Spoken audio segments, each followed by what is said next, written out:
कर्मण्यवादी कारस्ते माँ फलेषु कदाचन।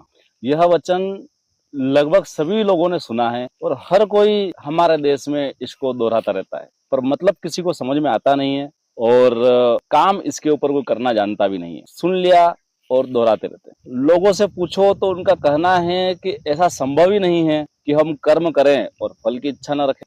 फल की इच्छा रखे बगैर कर्म को करना बहुत मुश्किल है। तो क्या श्री कृष्ण का वचन गलत है? नहीं दोस्तों, इसको समझने में दिक्कत हो रही है। अगर ये वचन हमें समझ में आ जाए तो बहुत ही सीधा और आसान है।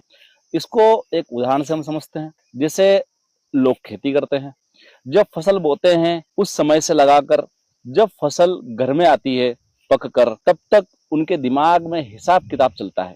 खेत में सारे काम करते समय किसान हर समय हिसाब किताब लगा रहा है, ख्यालों में खोया हुआ है कि जब फसल पकेगी तो इस तरीके से मैं उस पैसे का उपयोग करूंगा। परिणाम जो आता है वो उसके अनुकूल न हो तो वो आदमी तनाव में आ जाता है और उसकी शिकायतें बढ़ जाती है। तो सही तरीका क्या है काम करने का?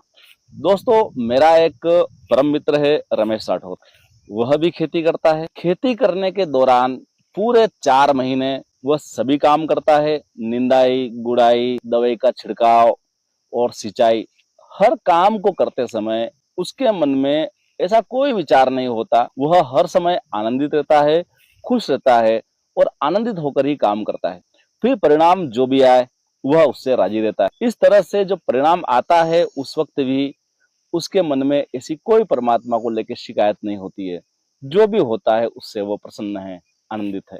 और यही भेद है अन्य किसानों में और मेरे परम मित्र रमेश राठौर में। अगर इस तरीके को आप समझते हैं तो आपका जीवन भी काम करते वक्त आनंदित होगा।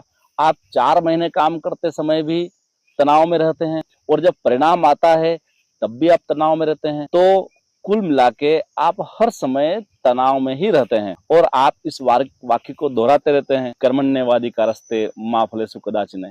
ऐसे दोहराने से काम नहीं चलेगा, इस पर काम करना पड़ेगा और ये वचन